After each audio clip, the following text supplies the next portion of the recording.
नहमदुहु व नसल्ली रसूलिहिल करीम अम्मा बाद फ़ौज़ु बिल्लाहि मिनश शैतानिर रजीम बिस्मिल्लाहिर्रहमानिर्रहीम अस्सलामु अलैकुम व रहमतुल्लाहि व बरकातहू। नाज़रीन, BH दवाख़ाना यूट्यूब चैनल की जानब से आज हम आपके लिए देसी नुस्खा खूनी जो दस्त आते हैं, खूनी जानी के पेचिश आते हैं, उनके लिए एक नुस्खा लेके हाज़िर हैं। तो जो हमारे बहन भाई बेटे बेटियां हमारे चैनल पे नए आए हैं वो हमारे चैनल को सब्सक्राइब करें, लाइक करें और शेयर करें ताकि हमारी हर आने वाली वीडियो आप तक आसानी पहुंच सके। तो नाजरीन,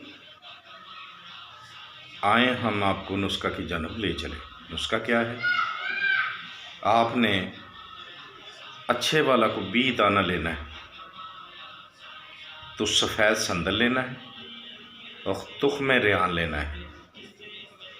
ठीक हो गया। ये हम वज़न लेने हैं 50-50 ग्राम आप ले लें। कितना? 50-50 ग्राम। इसको आपने खूब बरियां करना है। ठीक हो गया। बरियां करने के बाद मीठे शरबत के साथ आपने इसको छोटी आधी चम्मच सुबह व शाम लेनी है। इंशाल्लाह पहली खुराक में खूनी दस्त जो होंगे, यानी कि खूनी पेचिश हो, वो बंद हो जाएंगे इंशाल्लाह। अल्लाह के हुक्म से बहुत ही कामयाब नुस्खा है। तो देखते रहिए हमारा BH दवाख़ाना यूट्यूब चैनल। अल्लाह हाफिज़।